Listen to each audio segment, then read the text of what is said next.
Hi, welcome to the video. My name is Dychronic, and today we're going to be taking a look at the Xur's location, my recommendations, random rolls, and all that whatnot for April 22nd, 2022. You can find him in his ready location on the EDZ. Just head over on the Winding Cove, right over here on top of the mountain next to the precipice. This is a high overview in case this is all you cared about. Can I just mention my bright dust right now?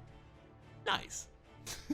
First up for the weapon today, we have the Prometheus lens, and something that I heard from the TWAB is that trace rifles, specifically exotic ones, are going to be getting a specific buff next season. Now, I have to be honest, I've completely forgotten what buff that is, but people keep sending me Star Wars stuff, so it's probably like that. Either way, Prometheus lens at the current moment is probably one of the worst trace rifles in the game. It fires a beam, it creates this big heat field solar thing at the end of it that doesn't do a lot of damage, and neither does this. And the ammo back to the magazine doesn't really matter that much. It's just something that I don't know why I would want it. Other than like the ornaments, which are pretty dope, by the way. Look at this friggin' ornament. Oh, it's so cool.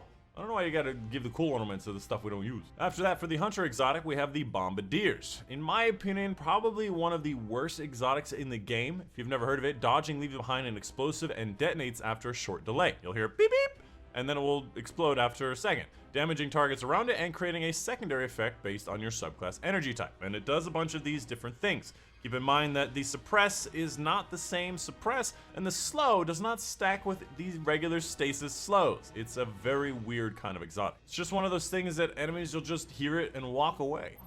I mean, if you want it because you like the bongo drums on the side, I guess, yeah, go for it. Are these really bongo drums? What are these? As far as the roll goes, you'd like a lot of mobility, recovery, probably for hunter stuff, maybe strength because maybe you're doing the dodge for this stuff, so not a bad roll, although the total stats is pretty low. Ooh. After that, for the Titan exotic, we have the Armamentarium. Does this have Oh, it does have an ornament. I did not know that. After that, we have the Armamentarium, which essentially is just an additional grenade charge for the Titan. Keep in mind that additional grenade charge does not just mean one extra grenade. It means overflow charging, because as soon as you get your grenade, you're not going to use it right away. And that's why extra charge or whatever has a lot more value than you may realize. Although not really top 10, you're better off with Heart of Inmost Light or some other exotic. As far as the roll goes, high recovery is always nice to see. Higher discipline, it works really well with this particular exotic, and the rest of it distributes fine, and 65 is pretty good. So I would recommend this roll and this exotic if you don't have anything else. After that, for the Warlock exotic, we have the Getaway Artist. Oh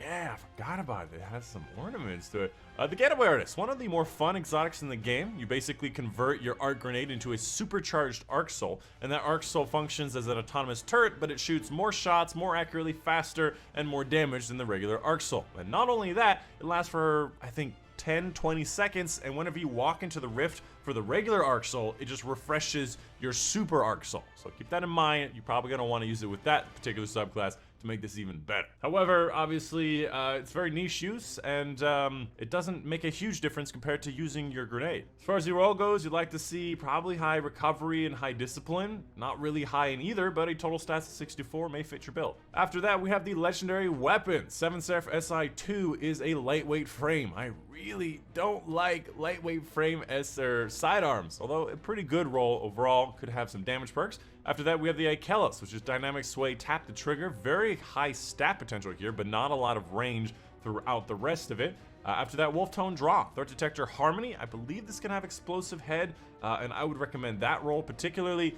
And you want straight or fiberglass? It does have fiberglass. It has draw time, otherwise not bad. Following that, for the Deafening Whisper, we have an Underdog. I forgot what Underdog even does. And autoloading. Autoloading is one of my favorite special and heavy perks in the game. And Underdog, reload speed when the health gets lower with autoloading. Yeah, okay. Following that, the IOTA DRACONIS. Under pressure, high impact. I did not mean to buy that. High impact is actually a really good roll, and it has projection fuse, it has hammer forge, and it has charge time. This is probably one of the best versions of a high impact frame fusion rifle that you can probably get, especially for the Crucible. Now keep in mind the high impact frames are not really that popular in Crucible. They may change around a little bit, but wow, this charge time is 996. Oh, because of the masterwork. But I don't know. Keep that in mind. It's probably one of the best. After that, we have the Temptations Hook, which is Relentless Vorpal, which is pretty much the best that you can do on this. Does it have Jagged? It does have Jagged. It does have Jagged, so this is probably the best Temptations Hook that you can probably get, which is really, really good because it has a ranged attack on it.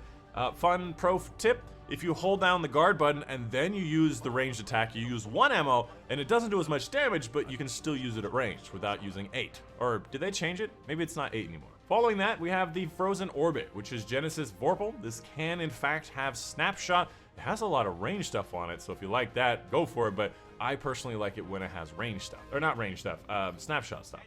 Following that, for the Hunter armors here, first of all, we have a 61 roll, pretty even distribution, 58 high recovery, high mobility. We have a 58 with high resilience and a 56. Not really that interesting. Maybe the 61 is going to be the one you want, but not really that great.